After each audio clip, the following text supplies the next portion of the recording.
Hey, it's Brooke and Jeffrey in the morning. You can scroll it later, or better, you can listen live to Brooke and Jeffrey every weekday morning. Big fun, real moments, the laughs that make your day. Your station, your city, right now. That's called radio. In Seattle, that's called Moving 92.5. Welcome to Talk Cosmos, the show where Sue Rose Minahan and her guests bring you insightful conversations to awaken heart and soul consciousness. Come journey with us exploring the meaningfulness of astrology's energetic cycles and get ready to understand your path in the cosmic roots of the stars.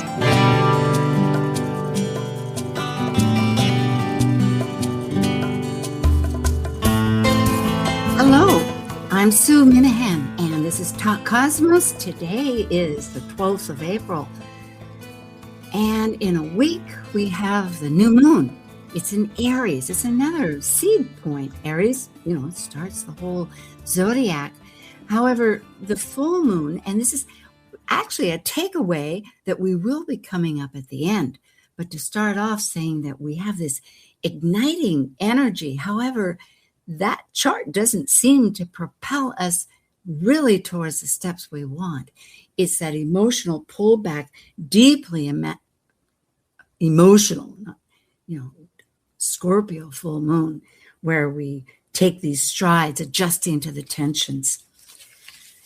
Yes, it's a full package, and I am really delighted to have my co-member team person, Amanda Pierce. So let's get started.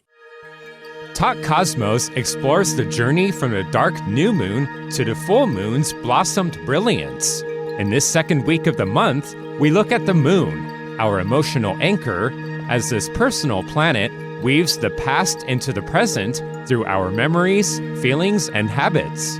To decode this month's lunar beats shaping our world, let's meet the astrologers who will connect the moon's emotional story to our lives here on Earth.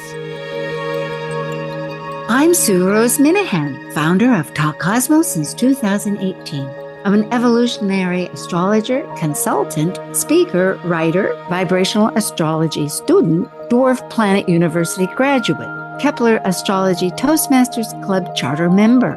I have a fine arts music degree plus a certificate in jazz. I'm an artist, musician, and certified color energy life coach.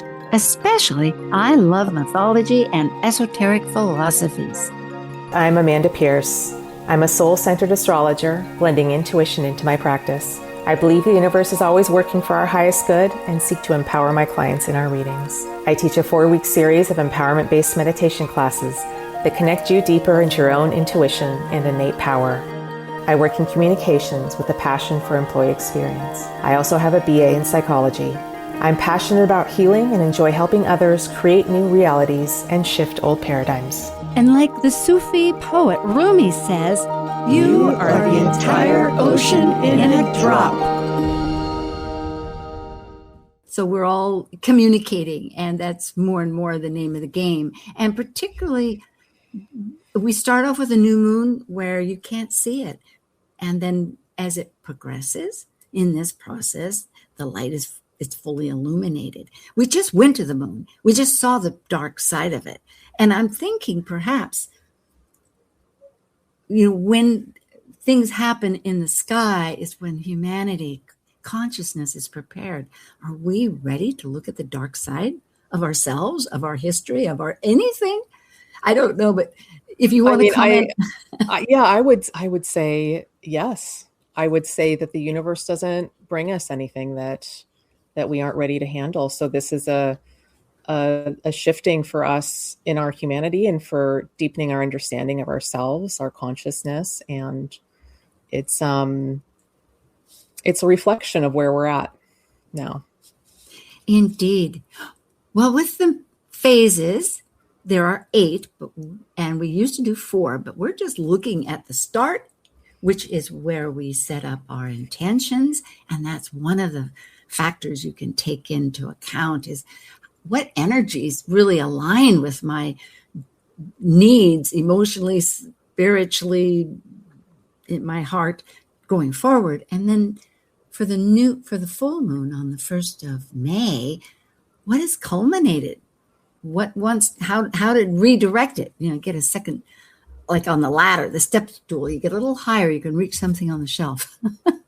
Yeah, and the new moon is like it's an inhale, it's a birthing, and it's very subjective. It's dark, so we can't quite see things clearly. We get to the full moon and it's an exhale, and it's full in the sky. It shines light back to us, and there's more clarity and more information. So that's how the cycle works.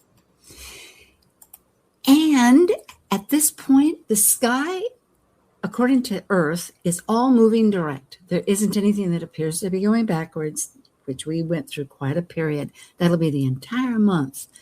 And nothing out of bounds, really. So it's a time where there's a lot of other things happening, but even the Mercury retrograde is finished with its path, the third path. However, Jupiter and Uranus are still in that mode of where we get the third opportunity to follow up with some of those degrees. It's late for Jupiter. I think it's 15 to 25 degrees that we're currently going through, and that'll be up until June. So that's a lot of our planning and our belief structures, right? Yeah, and with everything direct, we're not, the planets aren't guiding us to reflect at this point. They're guiding us to take action and move forward. So more fluidity forward, which we'll see in these charts how that is kind of impacted by where the planets are at. Yeah, it's an intention, but it's always theory and practice. But one step leads to the next. Looking at the Sabian symbol, at first I was really, as most people might be that are unfamiliar with it, dismayed. It's like, oh no. However, reading it is so revealing because that disappointed person is Aries, is the self. And what's one's memory? And it really reminds a person that what we think, what we feel is what we actually manifest. And so and if it's just the last show in life or whatever, is it wanting to come up as a memory, but lead on, have that courage and realize that it's not what you're predicting. It's just that old shadow within yourself. Yeah. And there's, it's interesting too, because like you mentioned, Sue, this is an Aries new moon. And so this is a seed point. We've had a lot of seed points this year already, a lot of like new beginnings. And there may be a sense of, okay, here's another one, but has my life really changed that much since with all of these new beginnings? Is this just another one that's not going to do anything? So is there a sense of disappointment with where you're at and that you're not quite moving forward fast enough, which is a very Aries feeling, right? Yes, it's instinctive, right? Yeah, and it wants to move and it wants to like get there now. It wants to get there yesterday. So when you're not quite there yet, that can feel disappointing. And this Aries New Moon, it's at 27 point, I don't remember. It's about 28 degrees Aries, 27 degrees and 28 minutes Aries. And that is towards the end of the Aries cycle. So this really is like the end of the beginnings. So we're coming up to the end of these beginnings that we've been in. And this is kind of that piece. And so we're going to see how that plays out with Mars, the ruler of Aries, in this chart. And yeah, it's interesting. Very timely, because if we're really manifesting, producing, or navigating a new direction, which Aries, of course, is, and with this stellium of seven planets or more, if you consider Chiron and Aries in this feast of Aries planets, we need to get started with all our batteries, with every part of ourselves, without sabotaging and having these mixed messages. One wonders, why did it happen? and doing it in the best, most mature way possible. Whereas Aries can be quite, it is instinctive, but we don't want to be rash, and we don't want to be reactive, right? Instinctive is like being in that flow and just knowing where to go and what to do. But I might say you might know afterwards and while you're doing it. True, it's not always a logical thing. Well, However, it gets down to these subconscious feelings that are you worthy? Are you, what was, your fundamental emotional basis.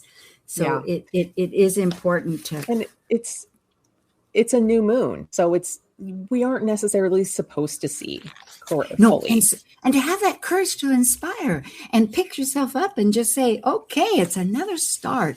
The sun rises in another day. That's what a lot of thoughts, and rather than projecting these, realizing where are they coming from. You can control these conversations that we have, they can kind of they bring food for thought to our unconscious.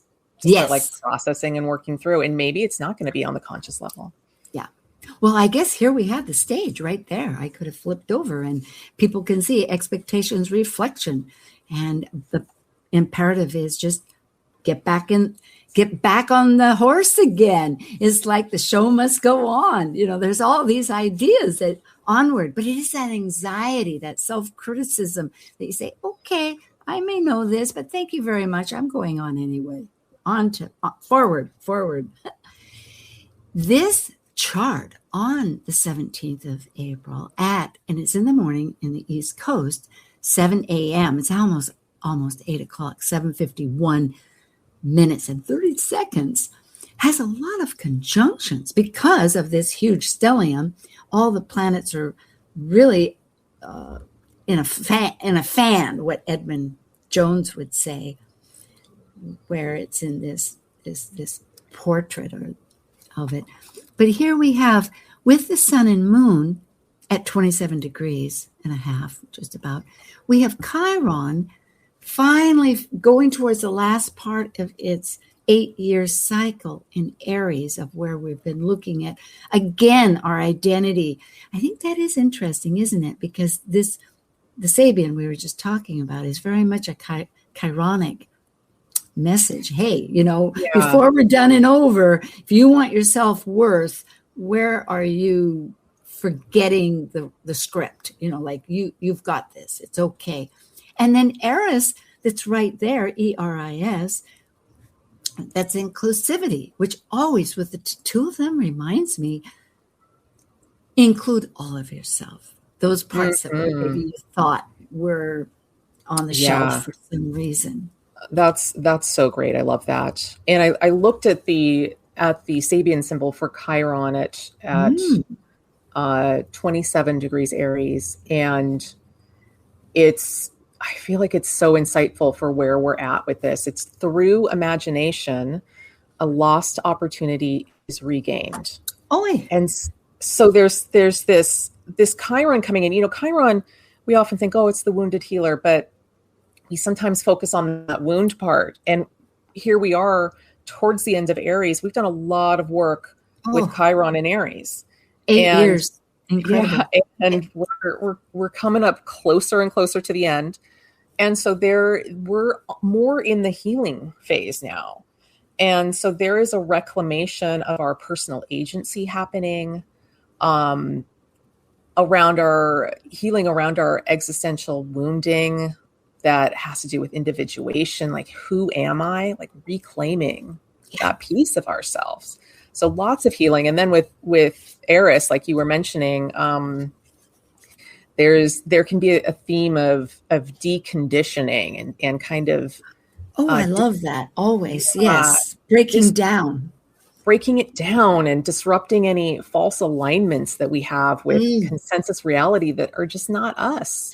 I think that relates a lot to these inconjuncts.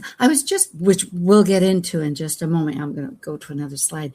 I wanted to add, though, before, Talk Cosmos has been here for 8 years. So this entire Chiron experience it started in April. I remember Uranus was just leaving after its 7 years in Aries. And in the same month, in comes Chiron. And it was like handing the torch. I think that was one of my titles.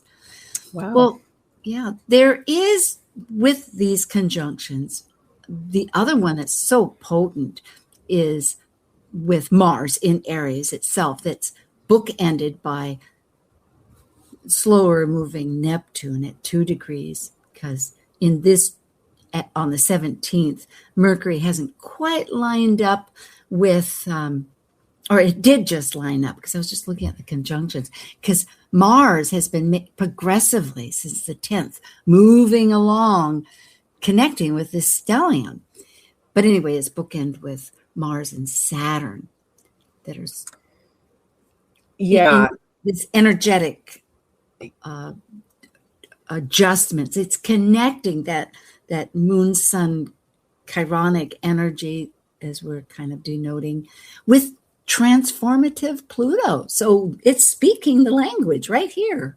Yeah, and that Mars, it's the ruler of this sun and moon in Aries. It rules Aries. So it kind of, the sun and moon are looking to Mars here for how they are acting. And Mars is in Aries, its own sign. So there's a ton of Aries energy, which is just like, go, go, go. Don't take action first and then think about it later.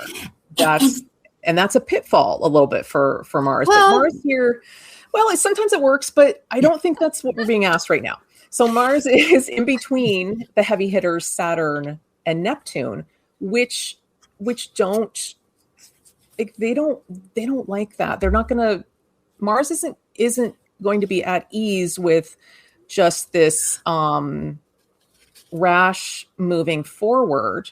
That I see. Yeah, that Saturn it wants discipline, it wants maturity, it wants mastery. And so acting with more precision and understanding the consequences before taking action. Well, I think if I might, build on that idea, is that looking at the sun and moon, they're really, except for being among this 4 that we mentioned in Aries, they're not making any direct aspects to the rest of the seed chart. Now, they might be in your own chart, but as far as this chart, no.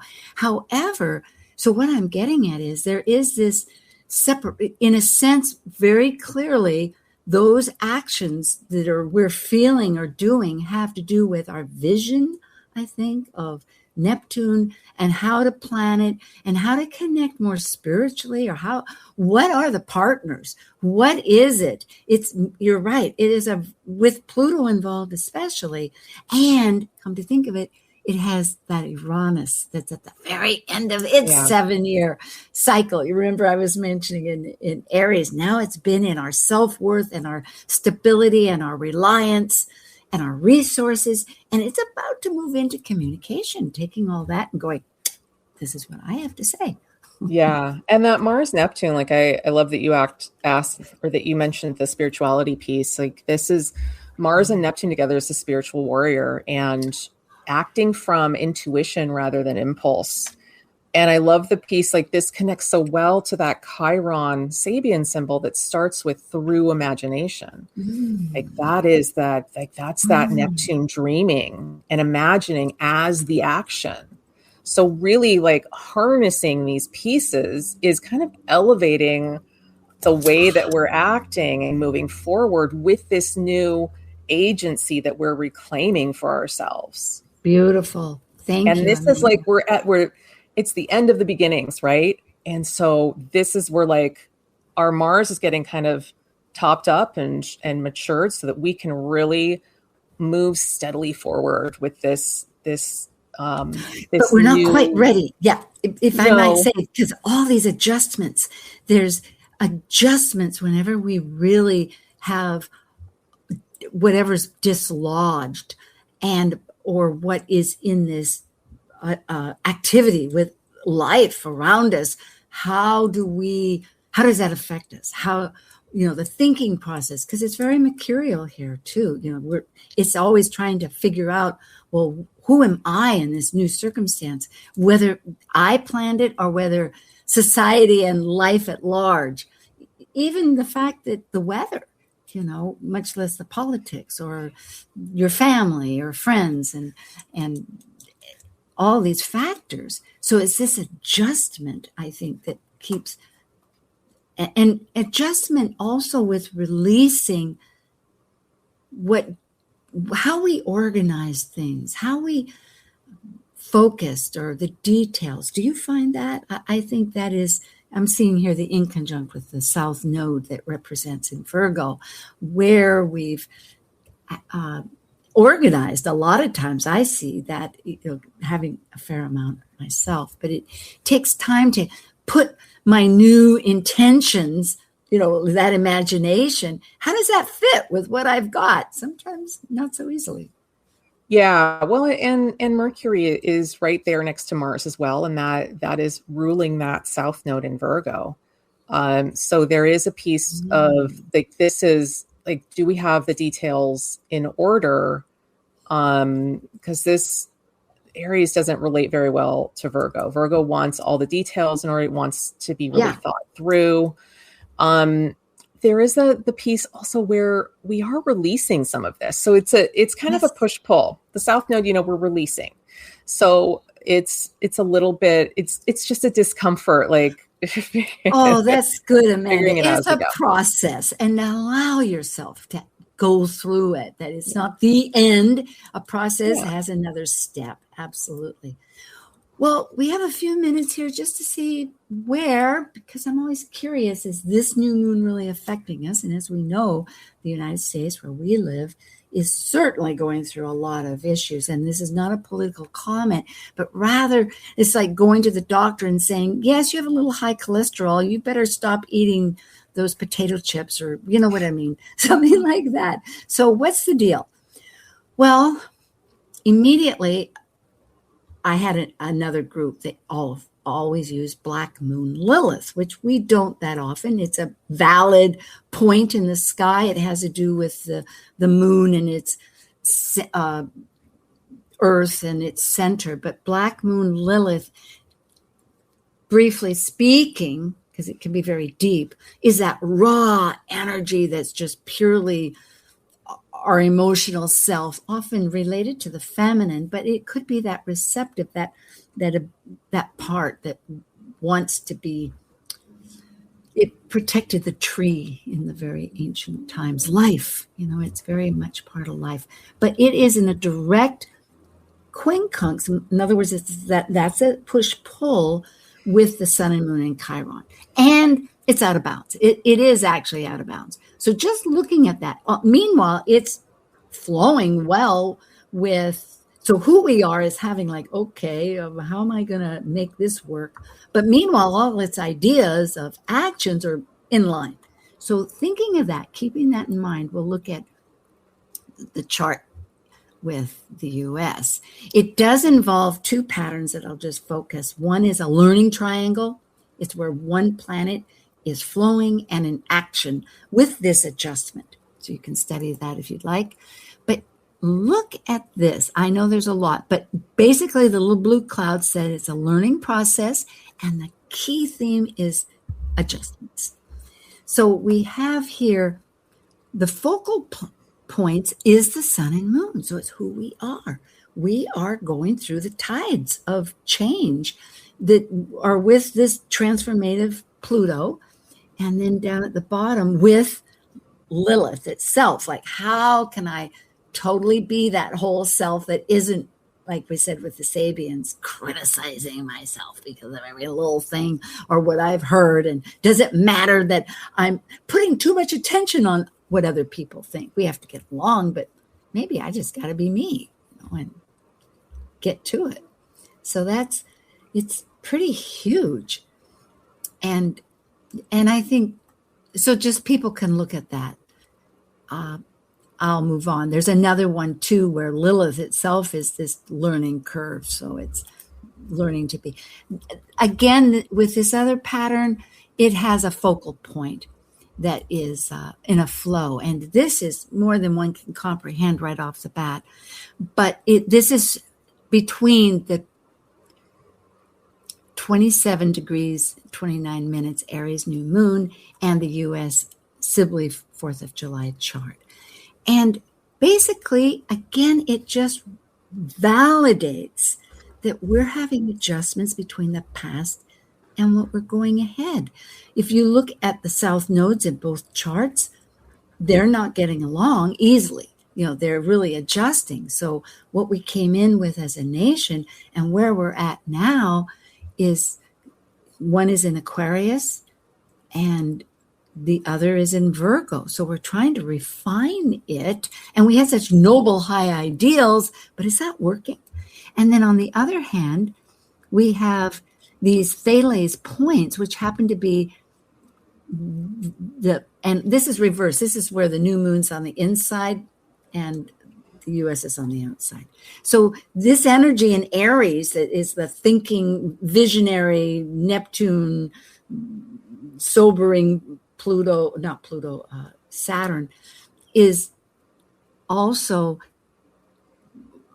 one point that is trying to figure things out between where the U.S. came from and where it wants to head. And the other one is natal. We have that conjunction with our values and the bigger side of family and emotions and abundance for all. And it's struggling between right now. Where are we coming from the past and where are we going ahead? And where we're going ahead is, at this point, is in Pisces that wants inclusivity, right? Any thoughts about Pisces, or shall we just... Well said. That's I don't have anything to add. Okay. Thank you, folks. We'll return right away. We'll break for just a moment, and so grab your water or whatever you need to do and come right back because we have the full moon. See how all this evolves. Thank you.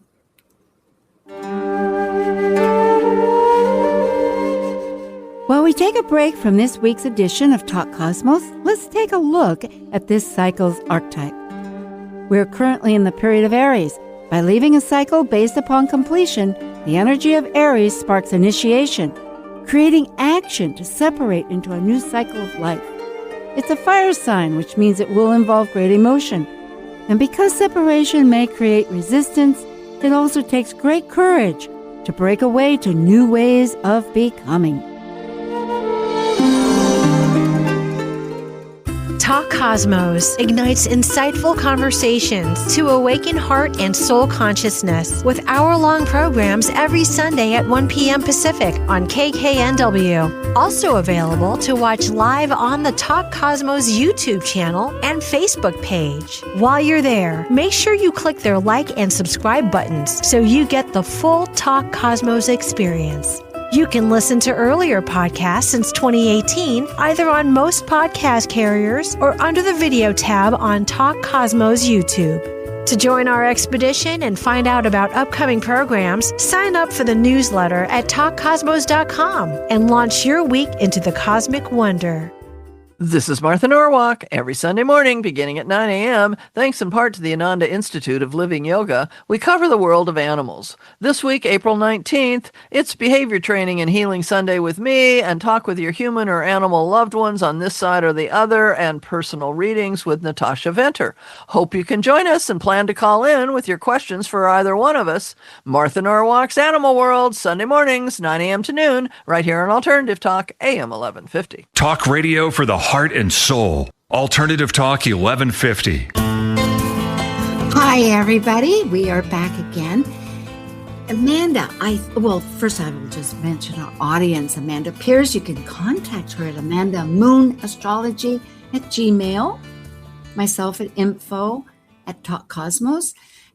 Just a calendar, we did have for Uranus and Gemini, Mark Jones on the 5th.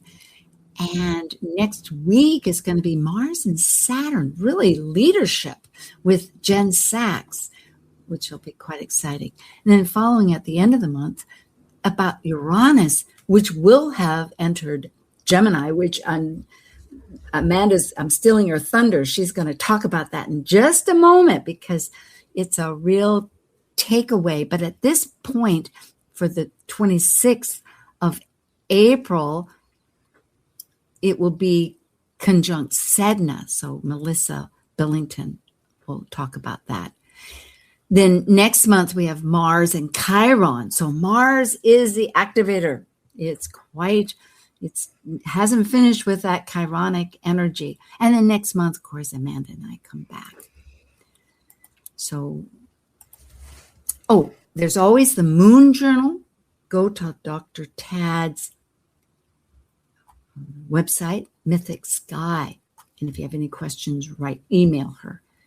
It's quite helpful on this. Well, before we get to the Scorpio full moon, tell me your thoughts on Uranus, because this will be May 4th when this happens. However, on the 26th of April, go ahead. Yeah, so between the new moon and the full moon, Uranus moves from Taurus into Gemini, which is a huge transition. I'll be very excited to listen to that show that you have coming up on that. And in the new moon, new moon chart, Uranus is at 29 degrees Taurus, and 29 degrees is the anaretic degree, meaning the very last degree of the sign.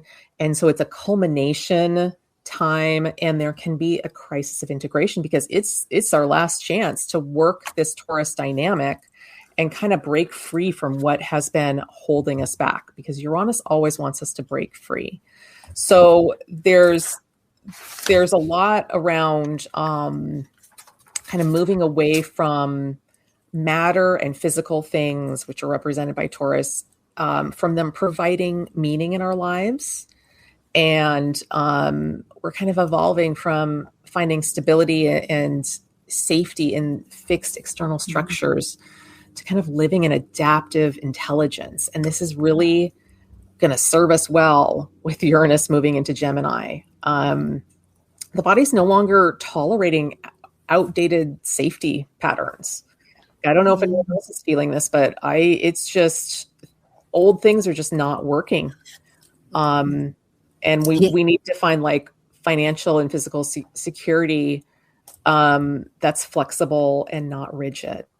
So that's just a tiny piece of Uranus and Taurus. And so it's like, with how do we stay grounded in safety during these big shifting times, because there's a lot of air and a lot of fire right now for the foreseeable future. Uranus will be moving into Gemini, which is just more air. And so they're finding that sense of safety now in this last period with Uranus in Taurus is really key as we move into more heady energy with Uranus and Gemini. It's very astute.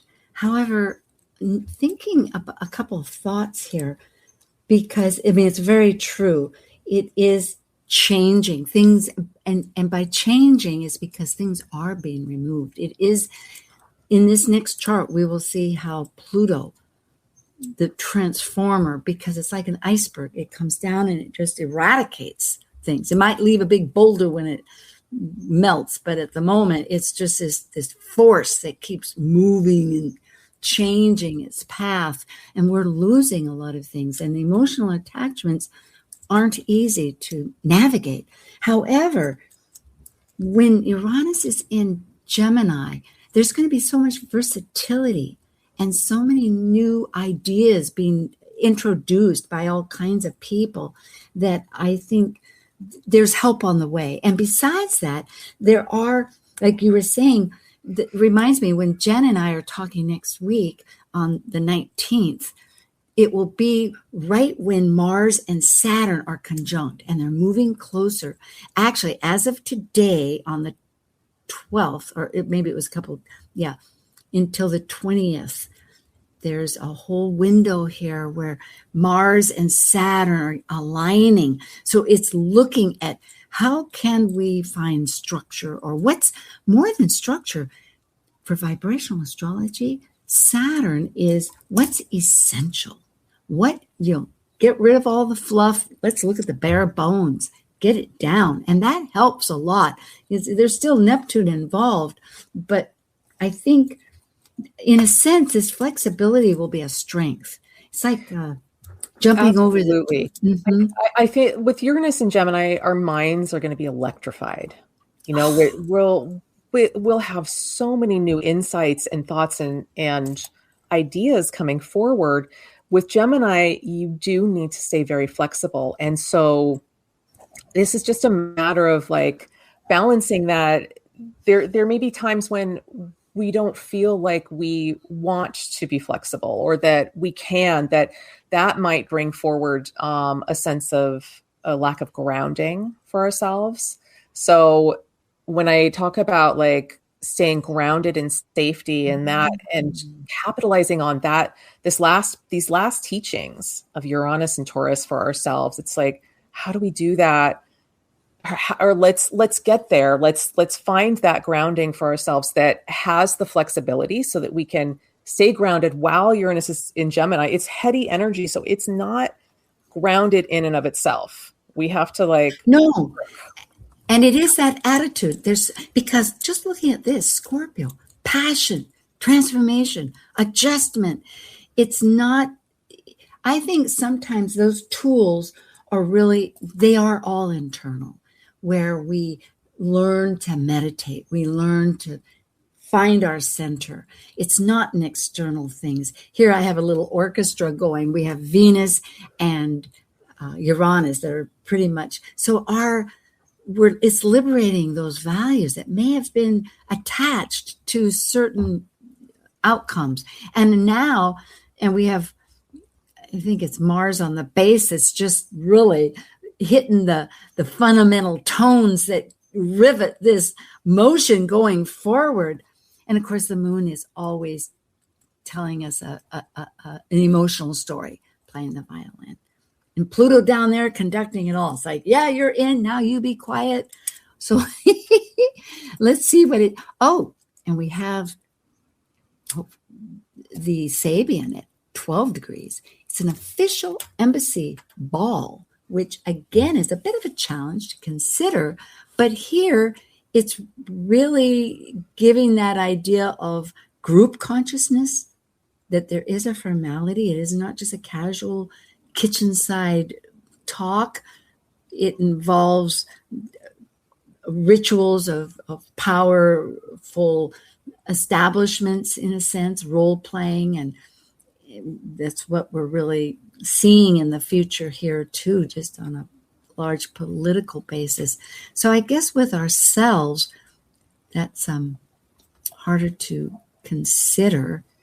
Well, there's an energy around it of restraint. With anytime we're talking about politics, there is a level of restraint that's required in order for things to, in order for everybody to win, and that's the ideal of diplomacy. It's win-win. So this is not necessarily your standard Scorpio energy, but it is a mature Scorpio energy. Thank you, Amanda. Here is the chart. It's on May 1st in the afternoon Eastern time, 1:23 p.m. I think it's a couple of seconds before. Again, this is that pattern. Actually, this has 2 T-squares and a yod at the same point. And the main players, to go beyond the astrological talk, is emotions, the moon, the story, and it's in Scorpio. Pluto, which is the modern ruler, in Aquarius wants to be cerebral, wants to be the whole team. And you know what? Somebody was reminding me, of course, Aquarius is good at humor. So I think using humor could be very advantageous here, at least just elevating yourself a bit to see the perspective rather than the mire of what, feeling all this stuff. It's like, what is that aspect? Yeah. I mean, and if you can, humor is always helpful for cutting through and seeing things maybe with a little more objectivity and removing yourself a little more from the intensity of things, because a Scorpio moon and a Taurus sun, there's a dynamic of safety coming up and possibly elements of betrayal, like deep stuff, that survival. It's dredging up. Yeah, and really dredging up, and there will be valuable things, but you have to go through part of. It's like sifting for gold or something like that. But diamonds in deep there. feelings, deep feelings. And so this Pluto square that sun moon is kind of asking for a little more objectivity, like that this is how we empower ourselves. Pluto is power. So you empower yourself through stepping back, getting a little more objective, like really like seeing it from all different sides. And that actually works with, I'm just realizing, works with that Sabian symbol. Like, as a diplomat, you need to be able to see all sides and very true. Yeah. And realize, I was thinking that the playing field is more on a formality basis, even for oneself, rather than just the kitchen, we're having a cup of coffee or tea together. Yes. We have a message from Third Eye Activated saying hi from Taos, New Mexico. Oh, hello. Yes, New Mexico, great state. Glad to have you here. The oldest capital in the nation, Santa Fe. I believe. Yeah. Yeah, and Juno, Juno's is prominent as well, with right next to Pluto. And so it's like there are relationship dynamics coming forward with this full moon. And then Venus also is square the nodes. Venus is in a new sign in Gemini. And so there's some pieces here. Conjunct that brand new, it's wide, but still it's very close to Uranus. And so our values are changing throughout all of this. Nothing comes simple. It takes time to reflect. It is, especially here with this deep emotional work. So it is adjustments and actions. It's huge. And Venus just in the new moon chart, Venus was in Taurus. And so it just conjuncted Uranus. It will conjunct Uranus between the new and full moons. I don't actually have the date with me. And so there is a breaking free from like karmic relationship loops. Oh, it's at 2 degrees. It does. And it's on the 26th, I believe. Okay. It's 2 degrees. It may be because the 26th of the month is when Uranus enters Gemini. And that is a big signature that at that moment, it's just 2 degrees apart. And there's whole thoughts about that too. Okay. Yeah. And with Venus conjunct Uranus, there can be sudden but correct endings and beginnings in relationships. And looking here, it's a big player. It's a big player in allowing us to release, with this. It's connecting. It's come through this conjunction with Uranus and now is in Gemini. And so it has a whole different approach to relating to people. Yeah. Like what information are we finding out about? How can I find another path, perhaps? Yeah, and how do I stay curious and open-minded? Like this is the Gemini energy. Love is more of a conversation and not so much of a possession as it is in Taurus. Yes, I love this because my values that I went through a little thing is meaningful work, curiosity, spiritual, success, and creativity. All those go into the turning points of life. And what is a chart, especially the full moon and the new moon and full moon, but turning points. It's finding that wave to continue the flow. Again, this chart is packed because it's deeply learning along with that between these factors. And I think that's a powerful part, is to remember that that transformation and those values are going to be working together, and they will steer your ship into the new changes. It's what we call that learning curve.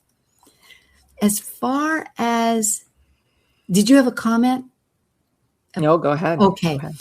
Looking again at the US, well, there wasn't a lot, except that those values, Venus is represented, which also are in the versatile,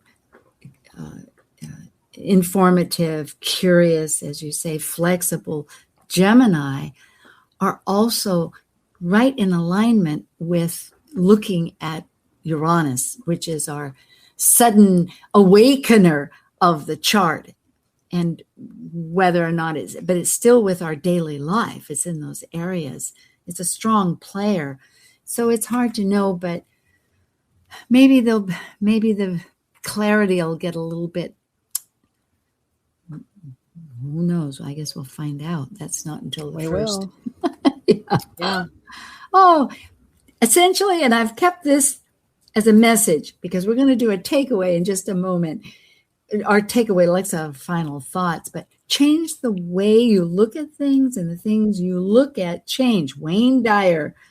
And this, of course, is, you can find out more about him through Hay House Publishers, where he's such a great speaker and had no longer living, but always a sage. So, Amanda, what are your final thoughts threading together this Aries new moon that will be on the 17th, and then 2 weeks later at the May 1st, Scorpio full moon? Right. Yeah. So both the new moon and the full moon are ruled by Mars and Aries. That new moon is in Aries, and Mars is the natural ruler of that. The full moon is in Scorpio, and Mars is the traditional ruler. So there is this real Martian energy about moving forward, which makes this period, it's just full of forward movement and new beginnings in that Aries energy. There's an opportunity to really surrender into mastery and action around the dream that you are building into reality. This is going back to that Neptune-Saturn conjunction at 0 degrees Aries. That is ongoing, and it's rippling out into our lives, and will continue to do so for quite a while. And I think are you speaking of the mini trine? In a sense, it's 3 years where Uranus, Pluto, and Neptune are working to dislodge and renovate, you could say, the whole spectrum. All these other things are like small parts of it. We're just flowing. And that piece is huge too. That's like that's like unconscious dynamics kind of working together to kind of release and move through it. That's how I see it. And it's huge. I feel like it's talked about a little bit here and there, but because it's so long and ongoing, and it's just the outer planets, we often don't. It's not as talked about. So thank you for bringing that up. Well, and then the full moon, it's about transforming. Can I? Yeah. I thought I wanted to bring something up with the Aries. Yeah, go for it. Moon that you mentioned, because traditionally, you and I do look at the modern rulers, which would include, for Scorpio, Pluto very strongly, yet remembering. And I remember, Amanda, that because it has been 8 years that we've been working together more in the last couple of years, monthly. But in the beginning, those first few years, it was a podcast, which is still available in the libraries. And so it was all audio. And we came up with a subject.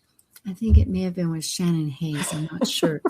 But it was about Mars. I remember we went to a coffee house in Seattle and we were talking about what is the difference for transformation between Mars and Pluto? Which I loved. I love these assignments we give ourselves as like, okay, what's it all this about?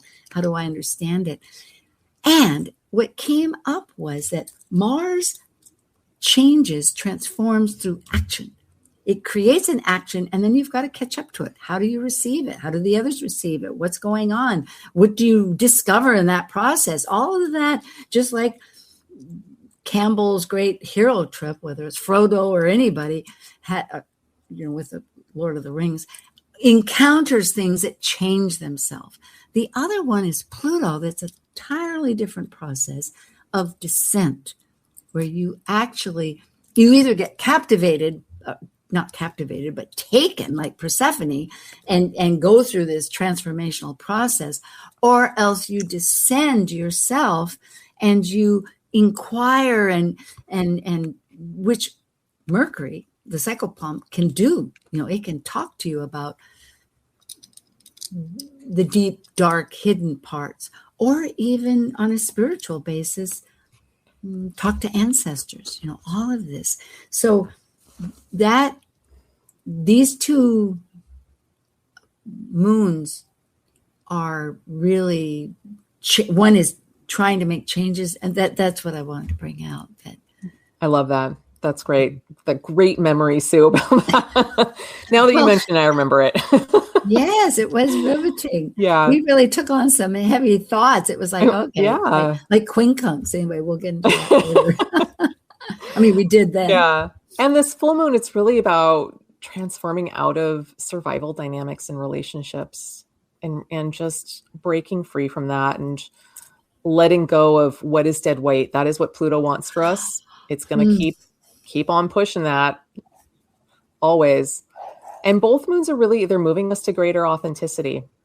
There is this, a huge, so much Aries energy. Aries plus Aquarius are both really big into authenticity. And so is Uranus. And Uranus shifting from Taurus into Gemini. So this is liberating. Mm-hmm, so that we are more authentic. Yeah. Yeah. And again, if identity is a becoming, I was listening at Easter. My husband had Moses on, and I was filtering in and going out. And some of those scenes are it's the old show of it and the different parts of that story of the Bible. But the fact is that it comes up with I am. And then I mentioned this before, I was reading some book I happened to pick off the shelf that was explaining that the ancient Hebrew words at that time have been interpreted. That means the same thing, but it's not I am. It's more I am becoming. Whatever I am doing, that's who I am. And I love that. That really resonates with me because for Aries, as you lead forward, which isn't always a thought process, maybe a little hindsight vision here, but it is identity, a new identity of some sense of reality of what you are and doing. Yeah. So and it's authentic at that moment. Go ahead. And Uranus moving into Gemini, like this, our reality is going to shift, and how we think about things will be shifting, and our minds are going to be getting upgraded, and we're ready for new ways of thinking about things. And I love, go ahead. Yeah. And Venus is, because Venus is so involved with this transition from Taurus to Gemini. It's the first planet where it's getting the Uranus and Gemini focus. And so there is this dynamic around relating to others. And how do we do that? How are our relationships and how we relate to others evolving during this Uranus, and how will they evolve during this Uranus and Gemini stay? Well, there's a lot of potential excitement always. And at seed points, as you mentioned, it's all having a garden. The English garden just lets everything grow, I guess, which I love. It's a bit like a meadow, isn't it, off a mountainside where you just see all the different colors. I used to love that in Mount Rainier. We'd go up in the summer and see. And So yes, we're in a, it's passionate, it is emotional, and that's the glory of living. If we're incarnated from a spiritual life, which is, I have to add my thought, we're a spirit, it's to experience these emotions and to put them in perspective and to have that, because it's that objectification of our experience that gives some wisdom. Yeah. We can change ourselves. That's our main focus in the long run. Yeah, absolutely. Well, I hope for everybody that they find inspiration to keep, as it said with that first, because I haven't got there yet. It's still a week, and maybe some of you will be listening to this when it's closer on the 17th. But to really know that the show goes on, right? There's a new program. Is just take your heart and see what's inside. That's what we have to give. Yeah. Great seeing you, Sue. Great being with everybody. Have a great month. Yes. So I'll look forward to the other side with you soon. Well, on this earth here. Okay. Thank you, Amanda.